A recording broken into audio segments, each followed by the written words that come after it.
Okay, here we are. As I said last week that, or the last class, that we were going to start today with theories, but I was wrong. In fact, we have to do something before we start with theories. Okay? You understand that a theory tells you what a person's like. It should, a good theory. Therefore, the best way to have a person develop, how a person learns, and it should, from that, give you some very good ideas about the best techniques for getting the person to learn. Okay? But we are overwhelmed in education with an a-theoretical approach. Let's go to this notebook, whatever you call this thing. It used to be an overhead. I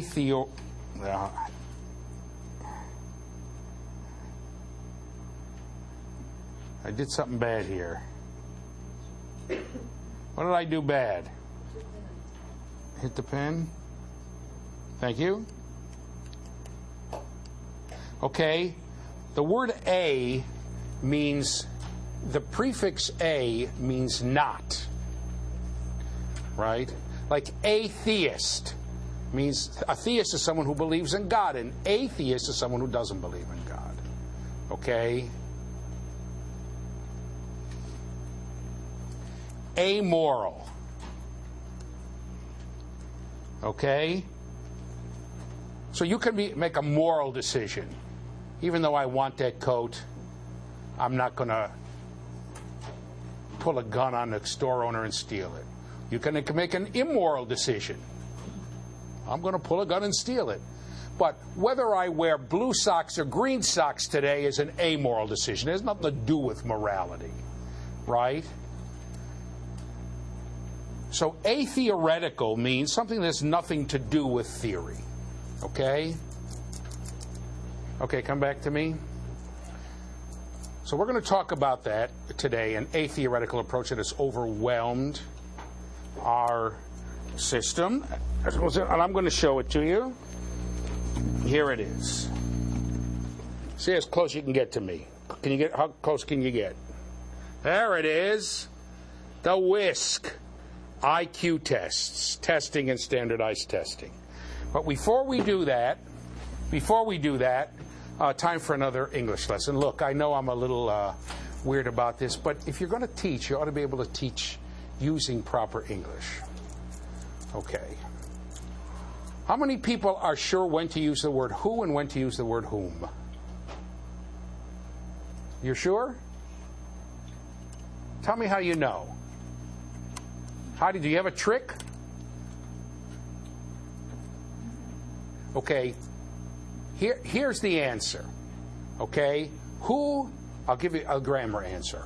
Who is the nominative case, is nominative, and whom is objective? Huh? Okay. So you'd use who when you'd use he, two words that end with a vowel, and you use whom when you'd use him. Those two that end in M, or her, but whom and him work out nicely. Okay? So would you say, whom are you going with, or who are you going with? You're going with him. So you'd say whom. Actually, you should say with whom are you going, but that's a different story. Shouldn't have a sentence in a preposition. Okay? Who is in the car or whom is in the car? That one just sounds crazy. Who is in the car because he is in the car. Got it? Should use those correctly. Used to be a television show, Who Do You Trust? Oh, it's whom do you trust? You trust him. There must have been 8,000 English teachers who wrote in saying, this is wrong. Anyway, didn't last too long, so it's a long time ago. All right, so now you know whom or him. Question on the test. Okay, let's talk about a-theoretical positions, okay? As I said before, as I said before, the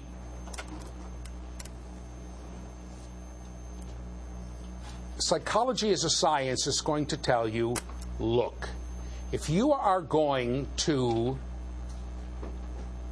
if we're going to be a science, we're going to use the scientific method to try to understand what's going on with people. How they think, how they feel, how they learn, etc. How they develop, how their thinking comes about, how their thinking develops and changes, how they form opinions, etc. And psychologists deal with that, right? This was the idea. Okay? As I believe I said before, this is not the only way to get insight into human beings, right? Literature and art give us insight into human beings, but it's one way. Psychologists came along, the social scientists came along and said, maybe we can use the scientific method to gain insights. Okay? But there's a long history of psychology that is atheoretical, that doesn't have theory. Okay? And as a matter of fact, we can almost trace what I call the great divide in psychology. Right? The theoretical versus the non-theoretical. To a man named, here, let's go to the, to a man named, let me erase this. This is such smooth television, isn't it? A man named Binet. Anybody know French? I don't think there's an accent on any of those letters, is there? Binet. Alfred Binet. Okay? Okay? And the people who worked with Binet actually probably created the first Great Divide. Okay, come back to me. Now, Binet was commissioned by the French government or the government of Paris. I can't remember which one, and I'm too lazy to look, but I believe it was the French government that said, look, they had a different approach from the approach we have today. The approach today is that everyone is entitled to schooling, but in those days, right, they had a different approach, which was, look, school is only for those who can do well in school, can handle school. If you can't handle school, go do something else. And it's only very recently in history that we've had this idea that you have to have an education to get a job. It absolutely stuns me, I must tell you. They're looking for someone, a company is looking for someone who can sell insurance. And in the ad they say, high school diploma or GED required. Right? Why? Why? I don't get it. If there's a person sitting over there who could sell 10 times more insurance than your best salesperson, what do you care if the person has a GED or not? I even saw ads like that for garage mechanics. What do you care? You can fix the car, great, but I don't want you around here because you don't have a GED. What is that? Ridiculous? We really have a diplomacizing of America, if you will. Okay?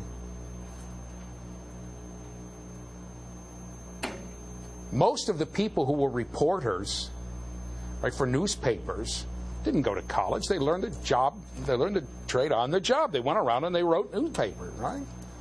Now everybody has to have a college diploma as newspapers are sort of going into the ground. Of course, it's not their fault. It's all kinds of alternative ways to get the news. But it's, you know, it's just not clear why. But so but that's how it is.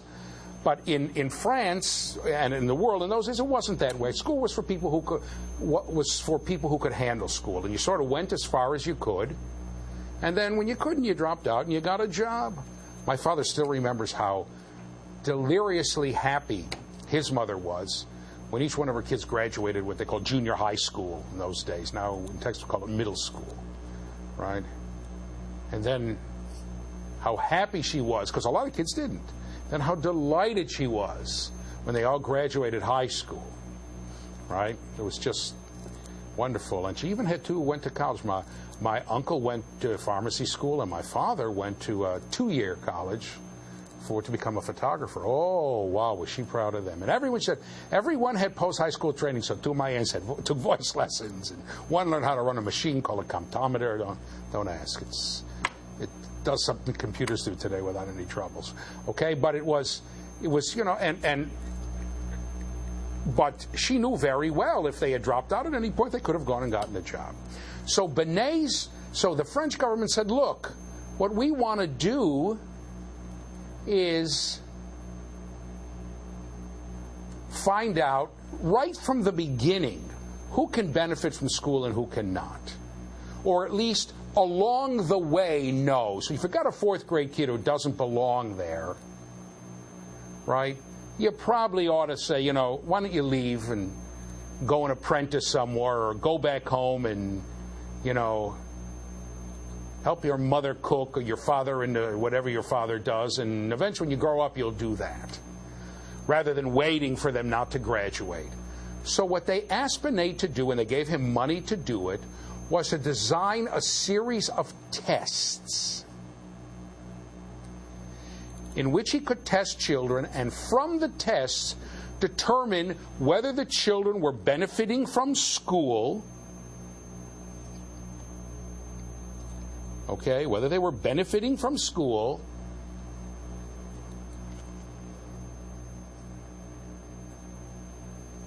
and give them a yes or no decision to say, look, these are the kids just aren't benefiting. It doesn't pay to waste money educating them. A yes-no decision. This was Benet's job, and as I said, they gave him money to do it.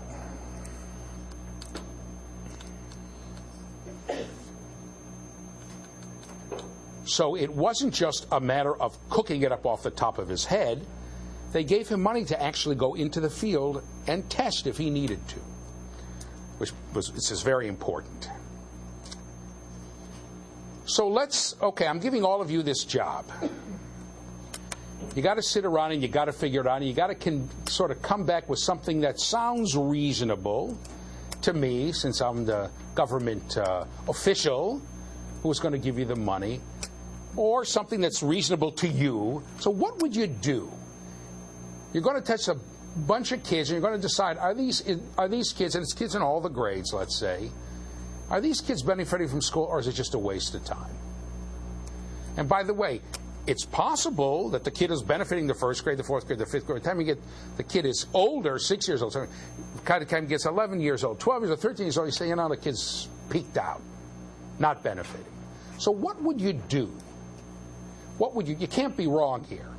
I don't like what Benet did, or what was done with what he did, so you can't get me upset. What would you do? What strategy would you use to decide if a whole bunch of kids, let's say, if a whole bunch of kids, right, kids were benefiting from school, if they were learning anything, if they were doing anything, if they were learning what was going on in school? Come on, somebody can come up with a strategy. You're going to college, aren't you? Come on. You all got into this prestigious university. What would you do? Okay, go ahead. Tell us your name. Daniel, can you repeat the question? Yeah. I'm giving you the job to develop a test to decide how well a kid is doing in school, and whether the kid's doing, and to identify the kids who just clearly are not benefiting from school. They're so low, right, that they can't, there's no point in their continuing school. Okay, go ahead. Tell us your name. Wait, push down the button. Dane. Go ahead, James. Urinalysis. Urinalysis? Pretty good test. Okay, pretty good test. Okay. So if you're on drugs, you're probably not going to do too well. He's right, by the way. I worked for years in a private clinic. I had one guy. He had been a heroin addict. He was in his early 20s since he was probably 13, 14. He was finally in recovery, but he couldn't remember. He could remember how to subtract, he couldn't remember how to multiply and divide. But James, you're not 100% correct. I'll tell you why. Because I have this thing, giving him problems to practice with, right? Because he already knew we were getting there. All of a sudden, one came up with decimals.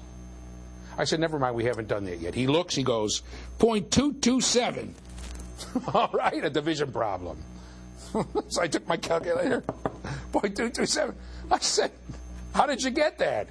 He said, "'Cause heroin is sold by grams and tenths of a gram." He said, "and nobody's ripping me off for one speck in the old days," right? He started to laugh. Okay, but let's say we have kids who are clean, right? There are some kids clearly, right? Clearly, that's not a bad answer, right? I'm glad it got on tape. All right, what else would you do? How else would you decide, look, this kid, forget it. This kid's okay. This kid's doing quite well, but they can both stay in school. This kid, what kind of test would you have? Go ahead. Name? Christy, Go ahead. you would just do an end-of-the-year test on everything they were supposed to have learned. Okay. So you do a test on what you were supposed to have learned, and then do what? Okay, that sounds pretty good to me. Go ahead. Then how would I decide that this kid's... If they didn't remember anything that they learned during the year, then... Okay, well, how would I know? How would I know? Because not everybody remembers everything. So how would I know that what he has remembered... Tell me your name. His name is not... What's his name? George. George. On what basis could I make the decision, listen, George, no point? On what basis could I do that?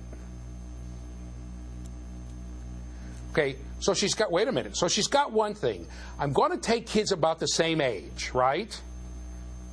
And then how are you going to decide? Come on, you're there.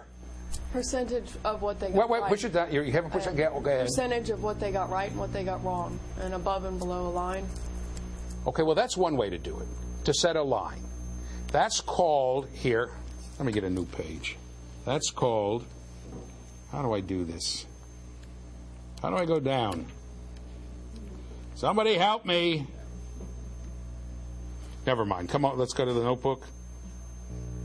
That's called a criterion reference test. Criterion reference test. I have a certain criterion, and with reference to that criterion, I see whether or not George met the criterion. So everybody else did. Now, it's possible, right, the criterion is, I don't know, 20 questions right. It's possible that someone got 21 right and somebody else got 51 right, but it doesn't matter. They all met the criterion, on they go. But there's another way to do it. There could be another way to do it. Yeah, go ahead. Compare them to standards? Compare them to the other class? Or Compare them to? the other students. Compared to the other students, right. And that's called, let's go to the PowerPoint. Oh, I did get a new page. That's called a norm reference test. Here, let's go to the overhead for a second, or whatever this is called, the notebook. That's called a norm reference test.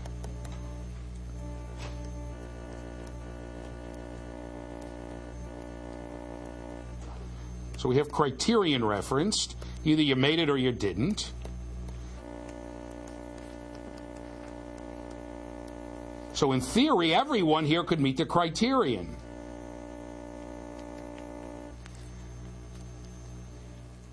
Oh my God.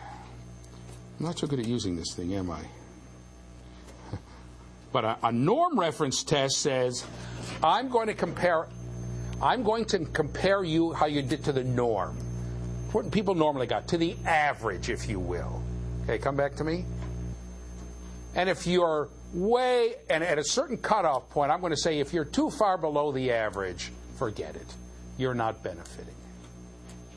Okay, let's go to the PowerPoint. And that's, here, you get my picture out of there for a second. That's the principle of comparison to the norm, or to age norms. Each child's performance on various skill tests is tested, okay? And then, come back to me, and then I see how you did compared to all the other kids. That is the kind of testing that has pretty much overwhelmed American testing. Interestingly enough, in theory, all the regular tests here, the old TEAMS test, now the TOS test, now the TACI test, what do they call it, the TACI test? All those tests are theoretically criterion referenced. 100% of the people in the state of Texas, the kids in the state of Texas, could pass that test, right? Yeah. Everyone could meet the criterion. Everyone could pass it. I think I'm right. Yeah, I'm right. However, we also have norm referencing there. Well, you had 70% passing, you had 40%, but you had 30%, that kind of stuff. but which it's not supposed to do. But anyway, that's how it works. Theoretically, it's a okay. Now, okay. So we've got the first one down. By the way, the criterion reference. Whose idea was that? Whose idea was that? The criterion reference. Tell us your name again. Hagen. Megan? Okay. There have been furious battles between criterion reference people and norm reference people. Okay, those who said, why do you have to guarantee that 25% of the kids are in the lowest 25%?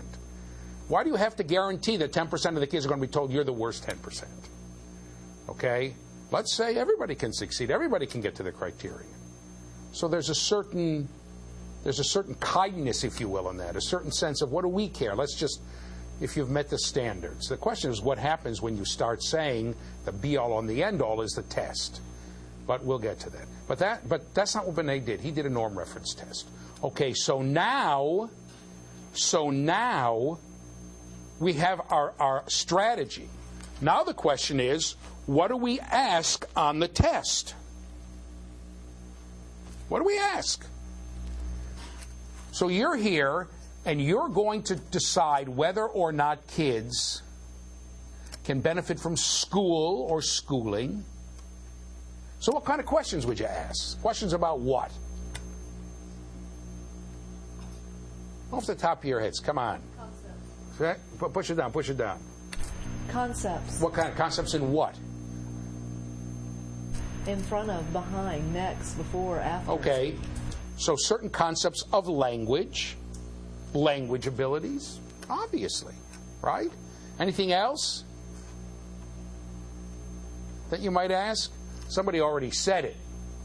Who was the one who did the norm reference test? All right, what would you ask on that? What she said, tell me your name again? Roz. What Roz said is, who was the one who said I'd see what they learned in school? No, somebody said that. Tell me your name again, I don't remember. Christy? Christy said I'd see what they learn in school. School stuff. So what else is school stuff? I compare how they learned in school. What else is school stuff? Math, writing. Math. What? Push it down. What? History. Yeah. Questions about history. Stuff like that. I'll say, obviously, I'm not going to ask them, okay? I'm not going to ask them, probably not going to ask them, to explain to, well, what's the arrangement of the furniture in their house. Okay. I'm probably not going to ask them questions about baseball, especially in France where they didn't play at the time, but, right? There are also certain things that I'm not going to ask them we consider very important. What are certain things that are considered important in society that we really have, we may teach them in school, but we don't consider them very important?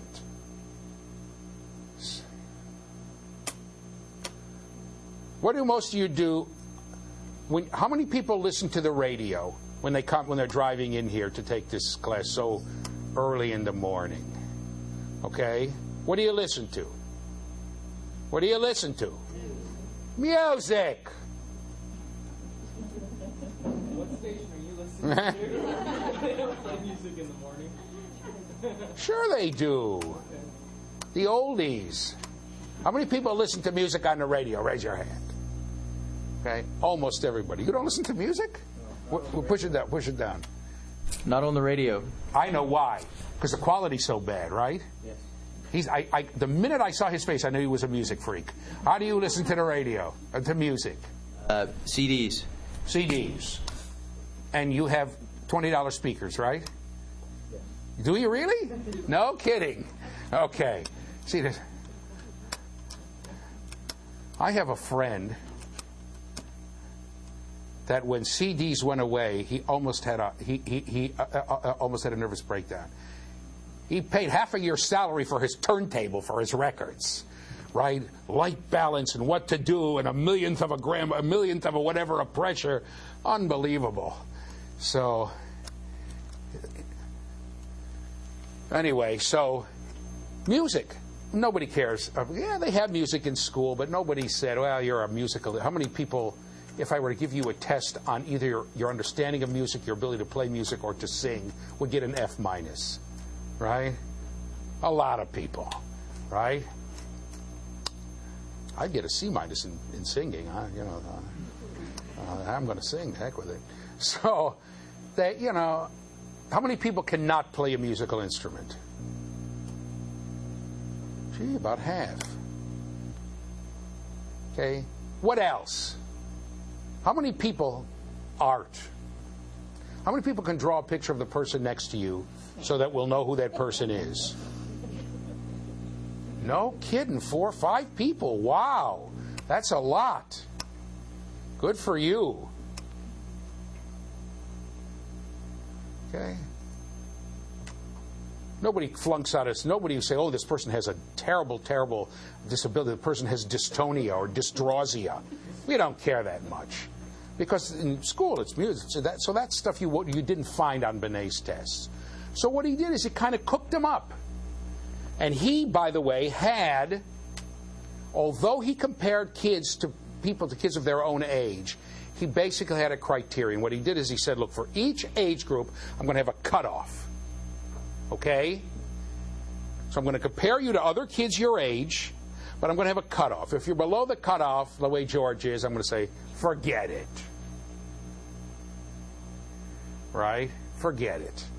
He's below the cutoff. And even though, go ahead, tell me your name. Shiva. Again? Shiva. Shiva. Yeah. Even though Shiva did better than George, she's still below the cutoff. So I say, forget it. And then, tell me your name. Katie. Katie? Mm-hmm. Katie she was tops. She answered almost every question right. And, tell me your name. Lynn. Push it down. Lynn? Lynn. Lynn got one more right than the cutoff. My cutoff was 20. She got 21. They're both in. George got 4 and Shiva got 17. Doesn't matter, they're both out. Okay? It was a cutoff, right? Okay. But, so Binet began to take kids of all ages and ask them questions. And then he came up with a strategy, or soon after people developed these tests, came up with a strategy and said, you know what? I'm not going to develop different questions for different ages.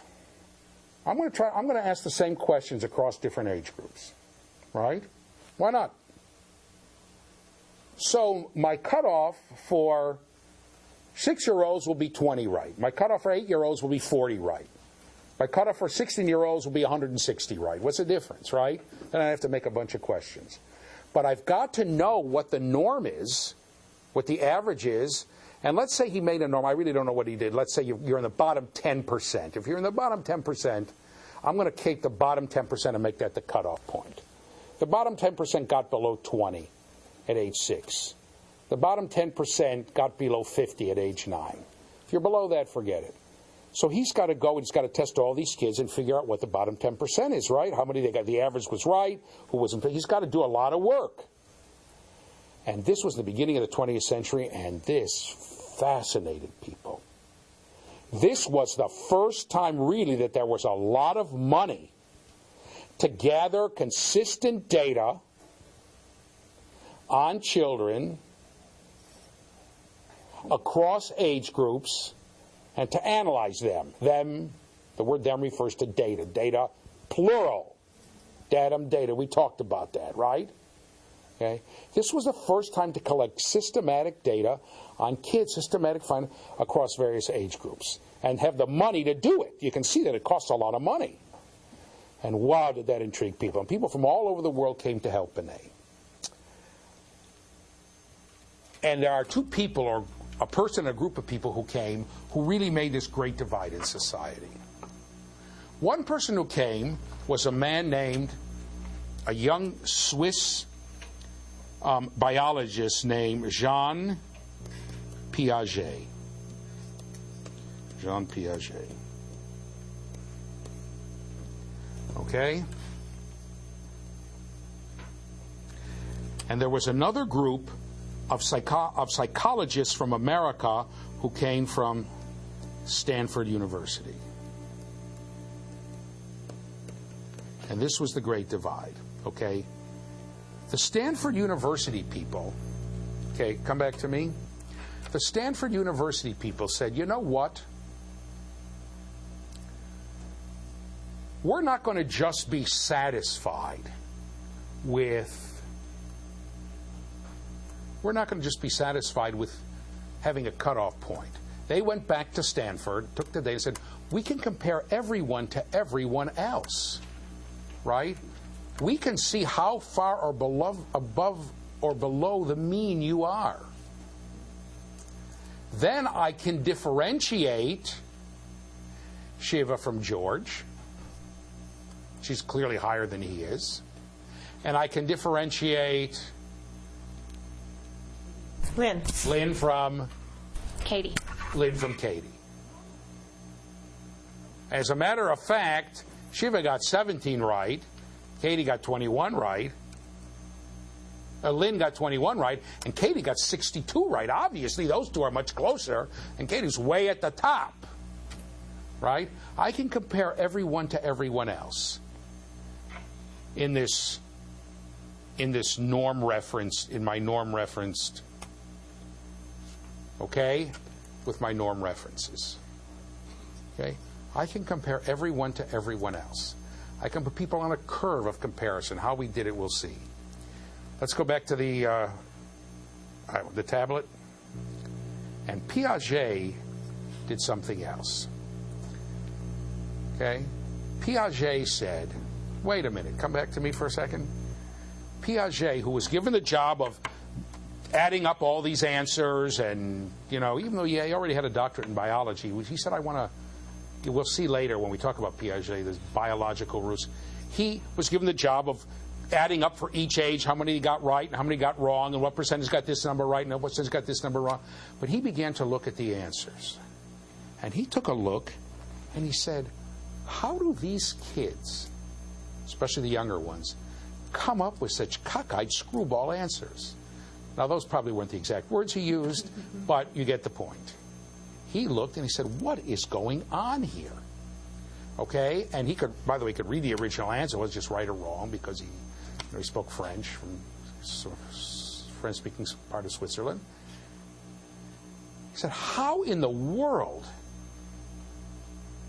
can a kid not understand that a mother has to be older than a child? How can a kid not understand that 5 is more than 4?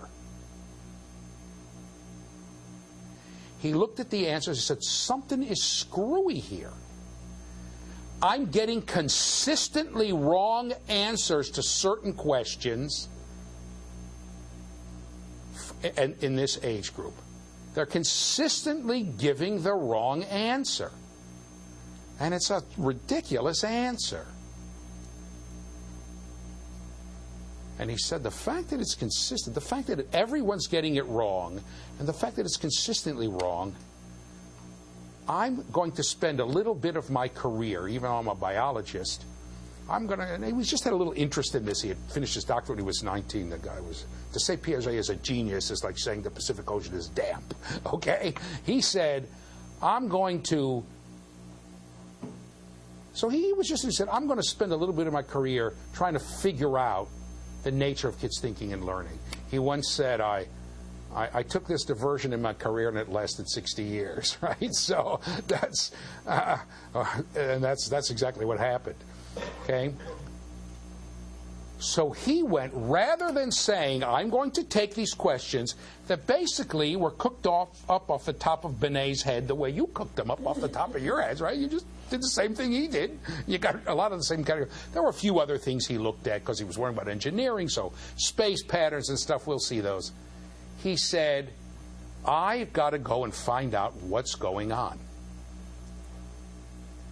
What's the nature of kids' thinking? How do they come to these weird answers? Later, other psychologists said, why is it that some kids are so effective at learning and other kids are not? Is there a way I can increase their learning? Is there a way I can make kids better able to absorb materials? Okay.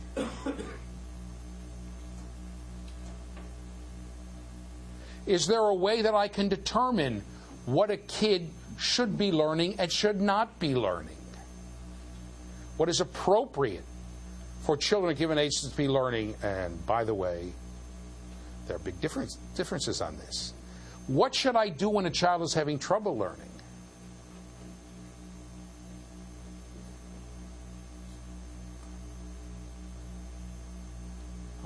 I'll give you a little hint to that. How many people would say, when you're trying to teach a child something, a concept or an idea or a skill, if the kid is having trouble, you should design a program. Your first instinct is to say, let's design a program that will be a remedial program to show the kids how to learn it. And let's do an intensive remediation. How many people have that, think that that's probably a good way to go? You have a thing you're trying to... How many people don't trust me, so you're not voting, right? That's everybody, right? It's only a few classes you don't trust. How many people would say, let me design a remediation? How many people would say that that's probably a good idea? Come on, you have to vote. Okay? And how many people would say, that's not a good idea? I probably should, right?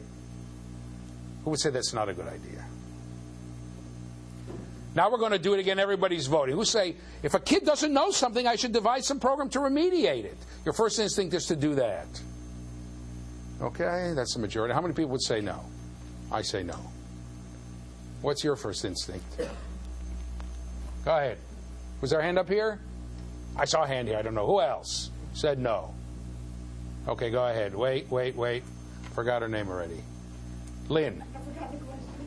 Why would you say no?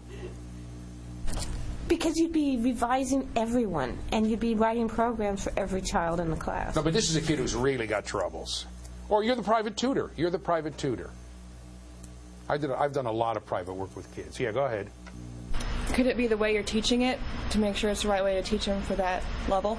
Could be to find a new way to teach it, right? My first instinct is to stop doing it. It's to say, maybe this kid just isn't developmentally ready. Maybe the kid just doesn't understand this yet. First thing I got to do is check and see whether what I'm trying to teach the kid is capable of learning. Maybe we just have to wait. That comes from my theory. By the way, those of you who said let's remediate, that's fine. It comes from a different theory. It's not one that I happen to be in love with, but that's all right. So over the years, Piaget developed his own theory. A lot of different theories of how kids think and learn and come to understand and know and develop have come about. But this other track that says, I'm not really interested in that. I'm just interested in measuring is around too. And it has overwhelmed our children. How many people here took the TOS test or the tax test? How many of you felt this is really a good measure of what... It was almost everybody, by the way. How many of you felt this is a really good measure of what I know and have learned? One person. Two people. Okay? What are we doing it for? How many people felt you could learn how to pass this test and not know one damn thing? Right? Almost everybody. So, you know, and so the question is, why are those questions on the test? Why are they there? What's going on here? And this has been going on for a long time. And I will tell you this whole question of standardized testing, I believe, has done unbelievable damage to our children. Right? It is behind most of the labels we have in school. Retarded, slow learner, learning disabled, dyslexic, dysgraphic, I don't know, whatever you have. What else do we have? Dyscalculia, what? What do you have? Go ahead. We may be in for some money here. Did you make one up? Dishonest, right? No, that doesn't. All right. So let me show you now, originally, let's go back to the PowerPoint, how the IQ test first worked, okay? Okay, a child IQ then, by the way, in case you're interested, we're going to start with IQ tests. Come back to the tablet. Come back to the tablet if you can. Stanford University used Binet's work in order to develop the first IQ test. And the name of the first IQ test was, how do I get a new page here? I did it. There we go. The name of the first IQ test was, and it's still in use today, revised numerous times, the Stanford Binet.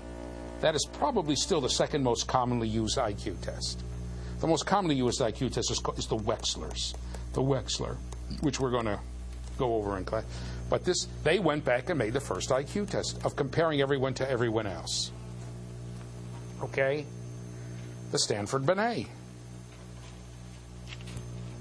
And to this day, almost all Piagetians have no use for the Stanford Binet, and many other theoreticians don't either.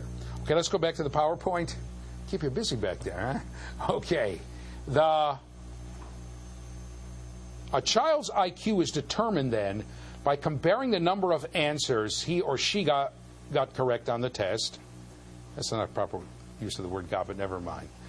To the average number of correct answers for her or his age. See, he, she, I just do it in alphabetical order, and it comes out all even.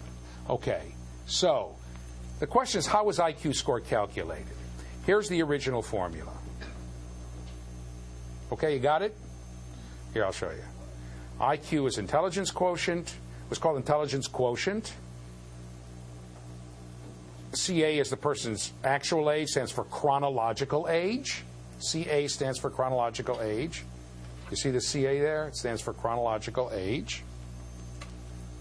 MA stands for mental age, stands for mental age.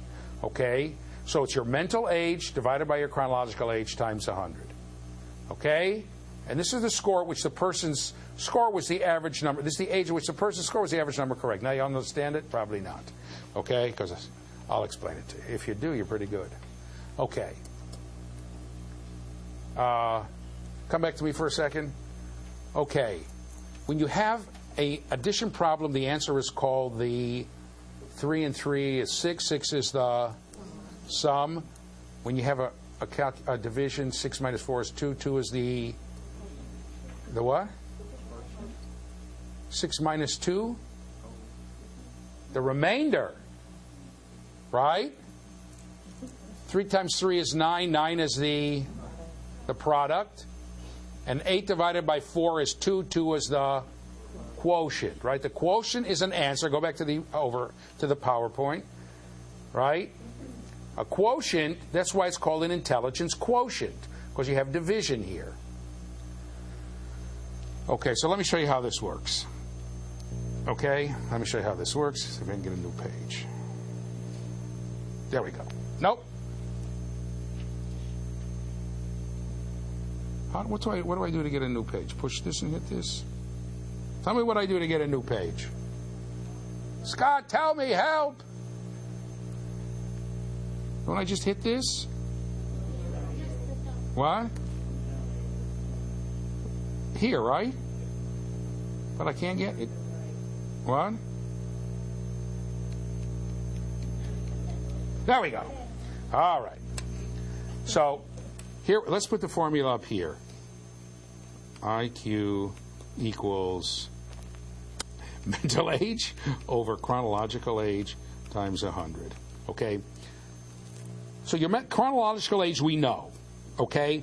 The mental age is, as we said, the age at which the person's score was the average correct number. So let's say 7-year-olds got an average of 52 right. And a child gets 52 right. What's the child's mental age? 7, right? Let's say 8-year-olds get an average of 83 right. Okay? On the test, on these questions. So if you got 83 right, your mental age is 8. Okay?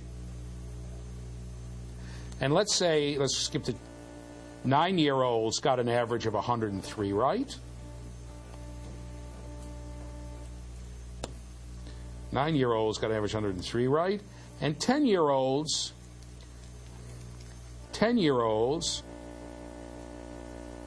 got an average of 145. So let's take a kid. What's today? We went about the he, she. We already went through that, didn't we? Today's a he day, and I'm doing it. So let's take a kid. Today's a he day. I don't know. Let's take John. Okay. Okay. John is 7 years old. Okay? That's his chronological age. I'm going to take this formula, right, and stick it down here. He's 7 years old, right? What's his mental age if he got 52 right? 7. So 7 divided by 7, let me count my fingers. 1 times 100, anybody have a calculator? Is 100. So is 100. So his mental age is the same as his chronological age. Okay? It's 100. So 100 is the average IQ. Now let's say he got 53 right. So this would be, I don't know, his mental age, they had it would be 7.1. And his IQ would come out 101 or something like that. I don't know. You understand what I'm saying? It doesn't have to be exact. If he got 103 right, okay, his mental age is 7, what would his mental age be? His chronological age is 7, right? What would his mental age be? 9. Who has a calculator? So 7 divided by 9 is? 9 divided by 7 is? Oh, here's somebody with a calculator. Bless you. 9 divided by 7 is?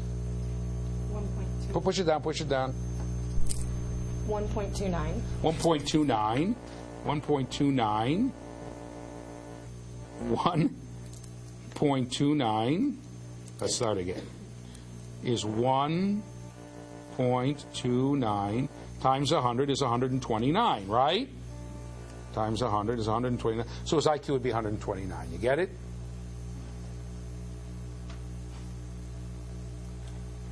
You understand what we're saying? That's how it was done. Okay? So, now if you have a kid whose chronological age is 5 and whose mental age is 10, got as many right as the average 10-year-old, this comes out to 2 times 100 as an IQ of 200. You get it? Let's take Bob. Okay, let's say the average, Bob is 12. Okay, the average number that 12-year-olds got right was 87. The average number that 11-year-olds got right was 187, was 162, and the average number that 10-year-olds got right was 140. Okay, now Bob is 12. Bob is 12. Okay? He got 140 right. So what's his mental age? 10. How much is 10 divided by 12? You put it away? She put it away. All right. 10 divided by 12 is? Push it down. What do you get?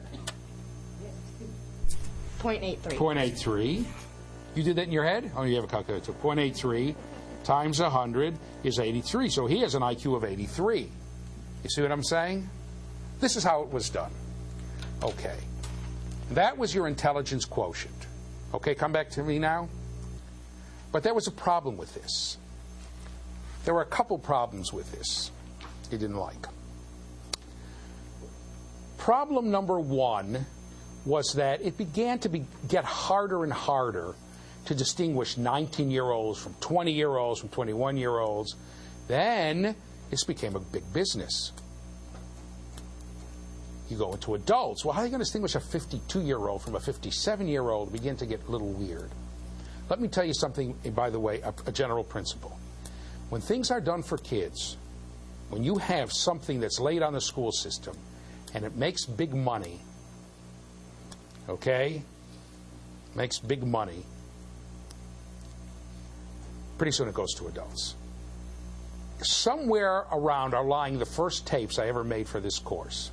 And I said there, ADD is such a... At that time, people were saying, ADD afflicts children. It's a disease that children get, and then it goes away in adulthood. That was the party line. I said, this thing is such a big business. It's making so much money. I guarantee you that before you know it, there'll be adult ADD, and people will make money from that. Was I right? It's so hard to be right all the time. You know, it's a big burden in life. Okay, I'm just kidding. The other problem was that it tended to be, here, let's go back to the tablet if I can get there. Get your calculators ready. I did it so nicely the last... Here? Oh, thank you. Oh, yeah, there's a... Okay, let's say you have a kid who's always staying 1 year ahead of his or her class. So if the kid has a mental age of 5 and a chronological age of 4, that comes out 4 divided by 5 is 1 1/4, right? 1.25, have an IQ of 125. Next year, the kid is still ahead. The kid has a mental age of 6 and is 5. What's 6 divided by 5? 1.2. 1.2? 1.2 times 100, the kid's IQ is 120. Let's go to 10. The kid's still a year ahead. The kid's 9, has an IQ of 10. It's 1.11. It's 100 million. You know how I did that? 1/9 is 0.11111. 2/9 is 0.22222. 3/9 is 0.33333. Who knew that? Who didn't? See that? 3/9 is 1/3, right? 8/9 is 0.8888, and 9/9 is 0.999, approaching 1. Okay? Believe me, I was older than all of you when I learned that. It wasn't so long ago. Okay? So you see what happens. As you stay ahead, your IQ goes down. So they didn't like this. On top of that, okay, so they said, this is not good. This is distorting. So they came up with, come back to me now. They came up with a formula, okay? They came up with a formula. Let's go back to the PowerPoint. Today, this traditional means of IQ calculation is abandoned in favor of using standardized scores based on the use of standard deviations, okay? Standard deviations. Now, I'm going to tell you what a standard deviation is. Come back to me so you'll get the point. This was developed after the Stanford-Binet came in, and it was used as a different method to compare, okay? Look. Mathematicians, statisticians began to realize early that there were ways to summarize groups, and that's what you're trying to do here. So if I want to say to you, okay, I have a, let's do something I really did, a seventh grade history teacher. Okay? I used to be one of those. Okay? And we have, anybody's here named Green? Anybody here have a last name Green? Anybody here have a last name Brown? All right, if those who are watching the tape, I apologize, it's nothing personal. How did Mr. Green's class compare to Mr. Brown's class on the history test? So you say, well, here are the grades of Mr. Green's class, 82, 74, 36, 89, 100, 96. Here are the grades of Mr. Brown's class, 47, 100, 100, 98, 64, 62. Nobody does that. What do you do? How do you compare Mr. Green's class to Mr. Brown's class? How would you do it? Push it down. Oh, George, look at, he's got the lowest IQ. Class average. What? Say? Class average. Class average. You say, the class average of Mr. Green's class was 72, and in Mr. Brown's class it was 43. You say, you know what? This class did better than that class. Now, I know very well. Let's say it was 72 and 85. Now, I know so I'd say Mr. Brown's class did better than Mr. Green's class. Now, I know very well that it's quite possible, even likely, that the worst mark in the class with the highest average was lower than the best mark in the class with a lower average, but I'm summarizing. And this is how we would do. People would summarize, okay? So you know very well, if the average income in the United States is, for a family of 4, is $42,000 a year, and the average income in another country is $12,000 a year, you know that the people in the United States are much better off. That's not to say there aren't people in the United States who live in poverty, and there could be multimillionaires in the other country. As a matter of fact, in most countries that have average incomes that low, there are a lot of people who are filthy rich, okay, millionaires. But you get an idea, okay? And this went on for a long time, but then something happened. People began to realize that an average can distort things. Or as a statistician friend of mine once told me, he said, I turned the stove on. He said, I stick my feet in the stove, but don't worry, I stick my head in the freezer. On the average, I'm okay. All right? You get the point? Okay. So I'll give you an example. I believe that the average high temperature in Amarillo, Texas, if you take the average high across the year, 365 days a year, 600 period, and compare it to the average high temperature in Seattle, it's roughly the same. Pretty close.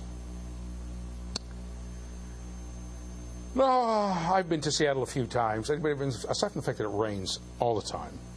Okay? Seattle has a pretty temperate climate. It's always somewhere around the average. Okay? Anybody ever been to Amarillo in the summer? Who's been to Amarillo in the summer? Who's from Amarillo? You're from Amarillo? Push it. Go ahead. I'm from Borger, Texas, which is north of Amarillo. Yeah, how are the summers there?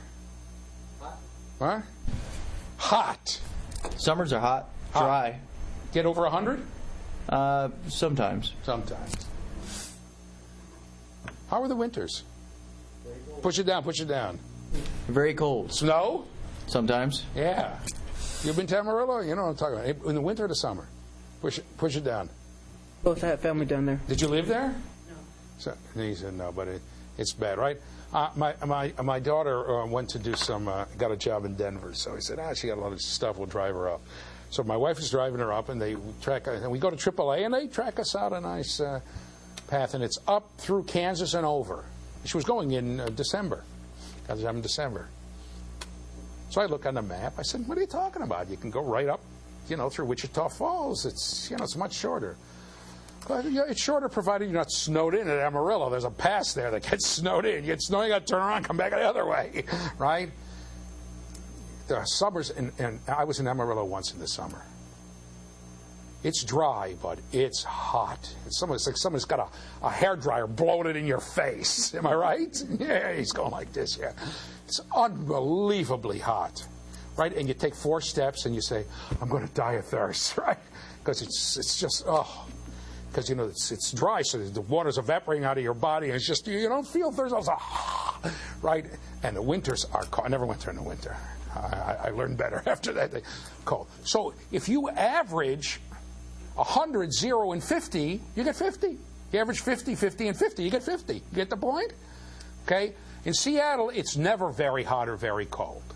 And Amarillo, you get extremes of hot and extremes of cold. Right? And you get the same average. Now, this makes a difference. If you're a farmer in Washington State, outside of Seattle, and you decide you're going to move to around Amarillo, and people tell you, well, the average temperature is about the same. And you're going to use farming techniques that you try to use in Seattle and Amarillo, you're going to go broke fast, right? By the way, and the same thing applies to education. If I say, let's say I came out that Mr. Brown's class and Mr. Green's class both had the same average. They both got 72 on the test. Okay? That's not the greatest. I'd rather have the average 10 points higher if I could, right? So I say, okay, here's a remediation class, but here's Mr. Brown's class. Here are the grades of Mr. Brown's class. 72, 73, 75, 70, 71, 73, 72, 74, 73, 72, 70, 76, right? Came out to, what did I say, 72, right? Somebody's going to be on the tape and count it up. I'm just making an example, right? And here are the grades. That was Mr. Brown's class.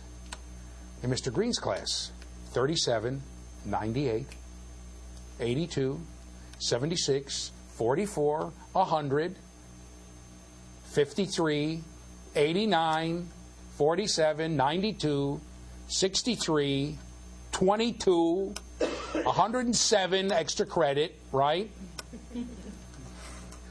Average out to 72. Well, if I'm the teacher, if I'm Mr. Brown, I got one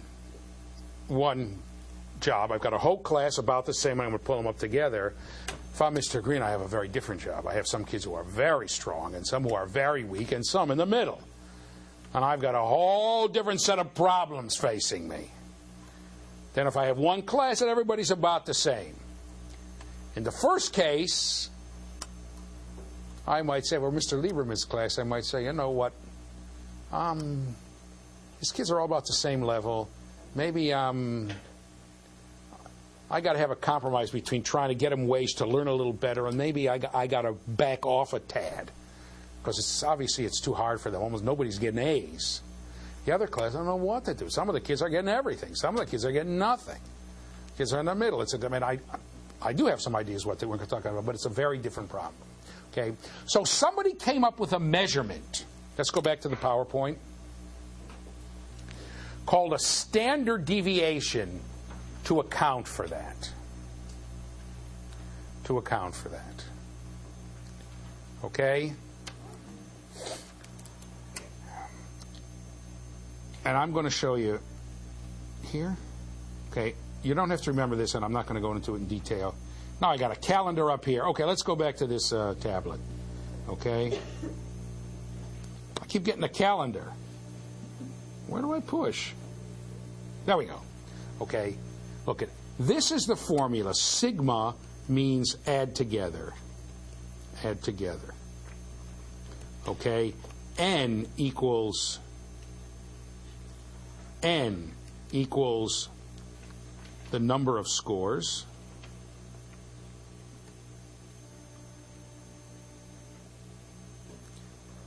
And X equals an individual score. So what is this? Sigma X over N. What is that? Anybody know? Say it again. Push it down. The average. Average. That's the average. How many people got confused by that the first time you saw it? My hand's up. All right. So how did you know right? Oh, you knew already. Go ahead. How did you know? I'm in statistics right now. Oh, it's taking statistics scores, right? You've been doing this since 5th grade. Add up the scores and divide by the number of scores. Okay? By the way, there was a, come back to me for a second. There was a physics professor on campus. I used to do some work with him. And he gave people the following test. John is taller than Mary. Mary's taller than Joe. What's the relationship between John and Joe? Then he said A is bigger than B, B is bigger than C. Then he used A. Then he used A with a greater here. Then he did this. Come up back here. He did A is greater than B, and B is greater than C. And he went through the whole test. Come back to me now. Doing the whole thing with words versus mathematical notations.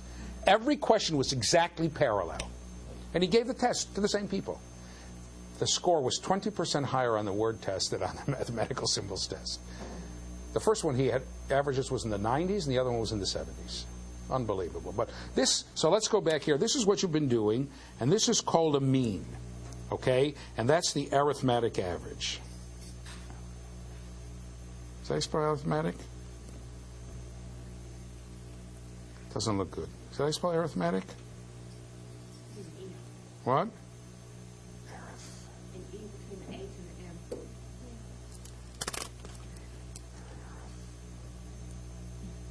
Is that it?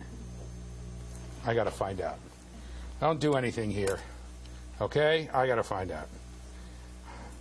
That's what you do. When you don't know, you should find out. How do I get a... wait a second. I'm going to get a Word document here. How do I get a Word document out of this thing? I don't know. Is that it? Tunes, show desktop. Where do I get a Word document? Help me here. Oh, I'm going to make me do this? Come on, start, and then programs, Microsoft Word. All right.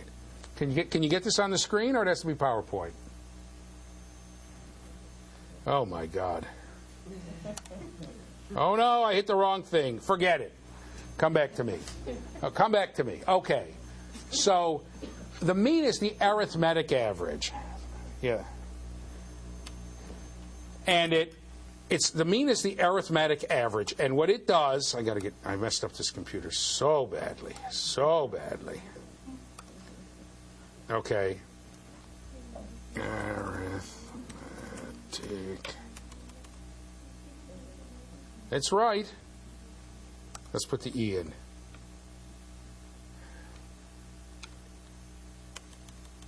Likes that one too. Forget it. I hate computers. All right. Okay. So, okay, come back to me. So if we have the, and I don't know where my documents are. So if we have the arithmetic average, here we go. Don't worry. Help me here. I don't know where my PowerPoint is. Scott, help me. Okay. So if I have the arithmetic average, that's only one kind of average. What they said is, let's also take an average Let's also take an average. Oh, never mind. I got it. Let's also take an average. This is great television. That's why I do it. Keep things popping. Come on, will ya? Hit the wrong button and you wind up. One time, there used to be a search engine called Lycos. So the guy says to me, the first person ever taught to me, teach me how to use the internet and the web.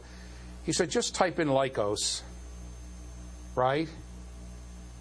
And then you'll get the idea. They'll take you through it. So I type in Lycos, and this unbelievable porn comes pouring out of the screen. I mean, I sort of went like this. You know, I said, my God, get rid of that. Do it again. I'm spelling Lycos with a K. I went to him, I said, all I'm getting is this offensive porn site. Right? And I was younger then. I still found it terribly offensive. He said to me, no, he said, do it with a C. Oh, okay. Then I went to I found it with a C, but it's just. By the way, you will notice that many sites, never mind. Many sites, if you make a little spelling error, or if it's instead of, I don't know if it's this one, but instead of Congress, you know, you put Congress 1. If that's the website of Congress, you just put Congress, out comes porn, or out comes, it's everywhere. Anyway, it's just, all right. So that's, by the way, this is called, let's go to the tab, this is called a mean. The reason this is called a mean is because there are other kinds of averages, not just arithmetic averages. Okay? And that's what a standard deviation is. What they said is, look, let's take every score and subtract it from the mean, and then take the average of that. Okay? That's a standard deviation. Not quite, though. Okay? That's what they said. Let's subtract every score from the mean, right? Okay, so come back to me, and then add them all up. So you can see. So in the first class, I guess in Mr. Brown's class, right, the mean is 72, and I've got 73, 74, 76, 77. I'm going to get 5, 6 points, right, when I subtract. And I added all of those up. The other class got 72, and here's a score of 100, it's 30. Here's a score of 12, it's 50, right, 60. I'm adding all of those up. See what I'm saying? I'm adding up how far your score is from the average, from the arithmetic average, from the mean, and taking that average. And that's big. The only problem is, I kind of lied to you, it's not really true. Because, let's say, let's take 2 different people. Tell me your name? Tisha. Push it down. Tisha. Let's say Tisha got a 73. Okay, and push it down, push it down. Allison. Allison got a 71. So I'm subtracting each score from the mean. So this mean is 72. Tisha got a 73. So 72 minus 73 is -1, right? And Allison, right? She got a 71. 72 minus 71 is +1. I add -1 and +1 together, and I get a big fat 0, right? The pluses cancel out the minuses. See what I'm saying? As a matter of fact, that is exactly true with the average. If you take every score, subtract it from the average, and add them up, you'll get a big fat 0. Okay? So what they said was, well, we got to do something about that. So they decided to use, I can't remember what you call it here. Come over here. What do you call this? Absolute values. They said, come back to me. They said we can use absolute values. But in the end, I'm sorry. Let's go back here. They decided to square each number. So you square the 1, you get a 1. You square the -1, you get a 1. If somebody got 5 points below that person, you take that +5 and square it. And a -5, you square it, and you get a +25. Okay? Here, so you have to square each score. So here, let's go back here. You don't have to remember this, but the idea was, I'll just tell you briefly. You take each score, subtract it from the mean, and then whatever you get, you square it. So if somebody's score was 10 points above the mean, so you take a 72 minus 82 is a -10, you square it, you get 100, right? A +100. If someone's score was 10 points below the mean, person got a 62 is a +10. 72 minus 62 is a +10, you square it, you get a +100. Okay, you add all those up, okay? Come over here, then you divide by the number of scores. If you're taking a sample, it's n minus 1, don't worry about it. And this is called the variance. This is called the variance. It's a huge number because you're squaring 100, 200, you're squaring big numbers and adding them up. Then somebody else said, you know what, since you squared every score, take the standard deviation. So if your variance comes out to be 121, take the square root of it and you'll get 11. Take the square root back, okay? And that's the standard deviation. How many people understood what I just did? A few people. How many people understood what I just did and have never taken a statistics course? Nobody. Okay. Come back to me. Here's the point. The point is that what we do is to say, I'm going to take the average, and then I'm going to get an estimate of how far scores deviate from the average. Right? So if I took, and I call it a standard deviation, but the average amount, because it's standard, because it's the average amount scores deviate. If I took the standard deviation of the high temperatures in Seattle from the average, it would be very small. Right? If I took it in Amarillo, it would be very big, because I'm getting, it goes down to 0 in Amarillo, doesn't it? Yeah, it gets cold there. It never gets that cold in Seattle, and it never goes up to 100. It never gets, I won't say never, but virtually never. So then, what I'm able to do, if I can get back to the PowerPoint, what I'm able to do then, okay? So then, I'm going to use those statistics to figure out a person's IQ. Okay? To figure out a person's IQ, how to get a normal distribution. I got to show you something here. Okay? Here's, how close can you get to that? I have tried 18 different ways as a best. Can you get closer to this? Can you get that bigger? Is that the closest you can get? All right. This is what, something happened, okay? Something happened, and we'll go into this next time, but I want to start now.